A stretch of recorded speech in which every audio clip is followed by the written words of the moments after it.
हालात को देखने का एक और एंगल इन दिनों काफी पॉपुलर है। इसे मैं फरार का रास्ता, एस्केपिज्म कहूंगा। इसकी समरी, इसका खुलासा यह है कि हम पर आने वाली हर मुसीबत, हर परेशानी, हर तकलीफ, यह किसी की कॉन्स्पिरेसी का, किसी की साजिश का नतीजा है। दुनिया में कुछ लोग हैं जो इतने पावरफुल हैं कि दुनिया के हर मामले पर उनकी पकड़ है। दुनिया में जो हो रहा है उनकी मर्जी और प्लानिंग से हो रहा है। हत्ता के जलजले वो लाते हैं, अर्थक्वेक्स वो लाते हैं,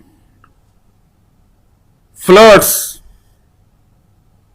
स्टॉर्म्स, सुनामीज, ये सब भी उन्हीं की प्लानिंग से आती है।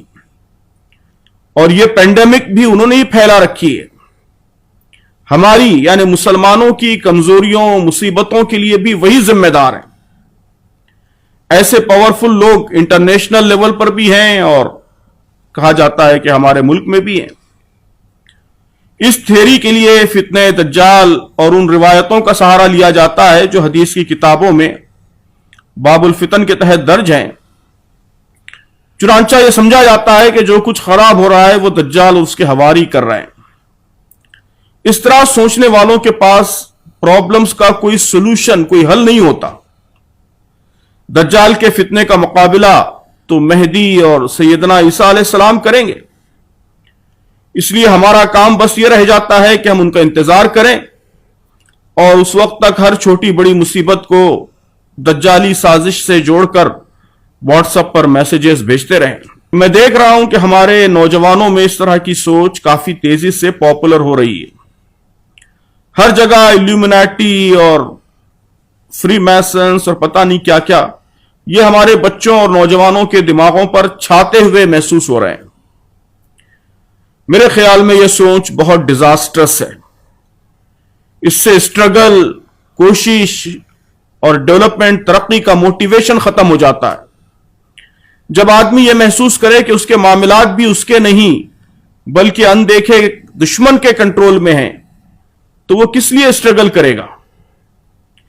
इस तरह की सोच आमतौर पर कौमों में उस वक्त पनपने लगती है जब वो फाल की, डिग्रेडेशन की, जवाल की एक्सट्रीम को, इंतहा को पहुंच जाती है।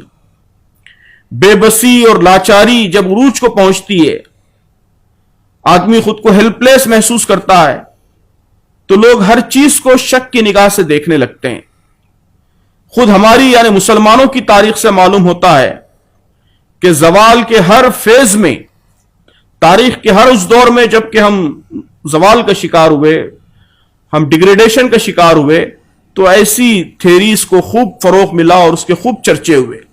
तो इस वक्त जो स्ट्रगल है, इस वक्त जो कन्फ्लिक्ट है, इस वक्त जो कश्मकश है, वो एक परमानेंट कन्फ्लिक्ट है, परमानेंट कश्मकश है जो तारीख के हर दौर में होती रही है। सतीज आकार रहा है अजल से ता इमरोज, चिराग मुस्तफवी से शरारे बूलहबी, कि मुस्तफवी चिराग, लैंप, और बूलहब का शरार, शोला, ये हमेशा एक दूसरे के साथ कन्फ्लिक्ट करते रहे हैं। तो ये चिराग मुस्तफवी और शरार बूलहबी के मुस्तकिल कश्मकश है जिसमें हमें अपना रोल अदा करना है। मेहदी का या मसीह अलैहिस्सलाम का इंतजार करते नहीं बैठना है। जब मेहदी आएंगे या मसीह अलैहिस्सलाम आएंगे तो वो अपना काम करेंगे। इस वक्त तो हमें अपनी जिम्मेदारियों पर तवज्जो देनी है। हर शरारे बुलहबी को अगर हम दज्जाल समझकर बैठ जाएंगे तो अपना रोल अदा नहीं कर पाएंगे।